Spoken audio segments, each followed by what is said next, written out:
Welcome back, everyone. Today, I'm here to deliver a message that's as grim as it is unvarnished. Genshin Impact has reached its final, hopeless chapter. There's simply nothing left to salvage. Once a beacon of wonder and adventure, the game now stands as a monument to greed and decay, a barren wasteland where every spark of magic has been extinguished. Remember when Teyvat was a living, breathing tapestry of mystery and beauty? Every corner of the map whispered secrets and promised adventure, but those days are irrevocably gone. With version 5.0, the game's evolution has taken a fatal turn. What was meant to be a revolutionary update has instead sealed its fate, leaving behind only a hollow shell of what it once was. The update wasn't a rebirth, it was a final nail in the coffin. Every new character, every so-called innovation is nothing more than a desperate grasp at recapturing past glory, a futile attempt to plug the gaping wound of a dying game. In what should have been a grand anniversary celebration, the developers deliberately splintered the update into two agonizing parts. They lured players in with the promise of new characters, a glimmer of hope that was quickly snuffed out by the delay of the real rewards. This wasn't a scheduling decision, it was a calculated betrayal, a shameless exploitation of a community that had given everything to this game.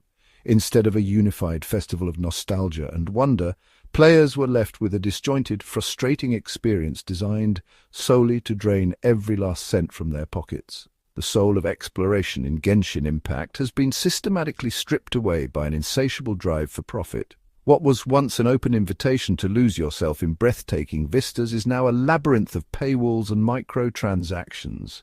Exploration, once a cornerstone of Genshin Impact, is now often gated behind new characters and their costly constellation upgrades, and now, if you examine the new exploration mechanics in Natlan, you realize that the only way to truly experience the vibrant, fast-paced traversal is by owning characters like Mavuika. Her unique abilities, such as riding the Flamestrider to blast through obstacles and traverse treacherous terrain, are designed to be the ultimate exploration tool.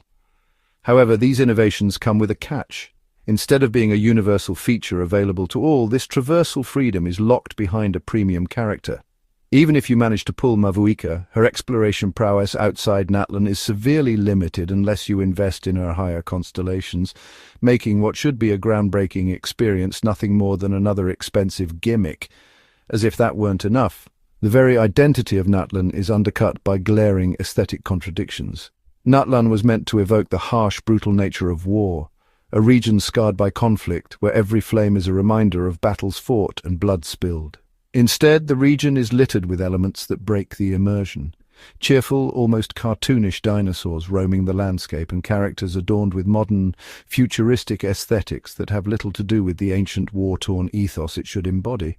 These incongruities aren't minor oversights. They're deliberate design choices that trivialize the solemn, gritty lore of a land built on perpetual strife. The clash between the intended warlike, mythic atmosphere and these out-of-place, flashy details shatters any remaining sense of narrative consistency, leaving players bewildered and disconnected from what should have been a rich, immersive experience. Adding salt to the wound, Wuthering Waves 2.0 not only emerged as a viable alternative, but completely revitalized the very essence of exploration, delivering everything that Genshin Impact has failed to achieve. While Genshin Impact languishes in its relentless cycle of monetization and profit-driven updates, Wuthering Waves 2.0 reclaims the spirit of adventure with an immersive player-first design. Every mechanic in Waves 2.0 is thoughtfully integrated to serve the player's desire for unencumbered exploration. Unlike Genshin's approach, which forces players to invest heavily in expensive character upgrades and specialized region-locked traversal tools, the revamped Waves experience offers fluid, intuitive movement across a dynamic world without steep progression barriers. Here, exploration feels organic and rewarding, free from the clutches of premium gating that Genshin Impact has imposed. Across forums, social media, and every corner of the internet, the outcry is unanimous. There is no hope left. Once a vibrant, passionate community, Genshin Impact's player base is now a collection of disillusioned souls, each mourning the loss of what could have been a lasting legacy.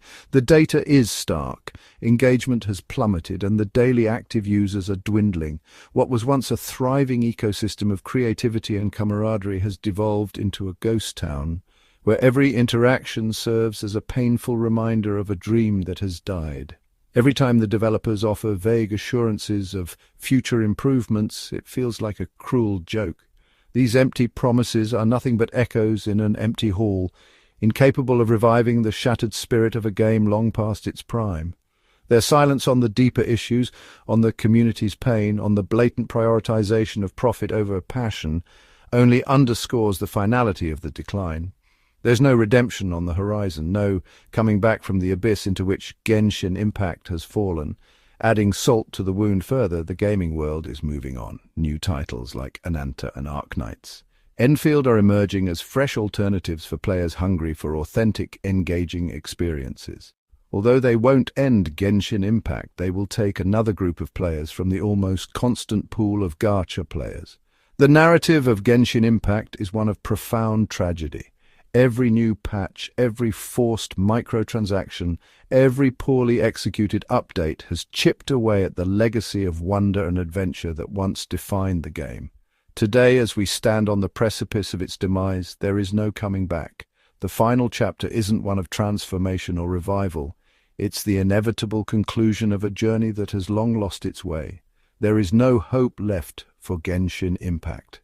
The relentless pursuit of profit has suffocated the very heart of the game, leaving nothing but an empty promise of what once was and could never be again. It's a bitter final farewell to a world that once sparkled with magic, a world now condemned to eternal obsolescence.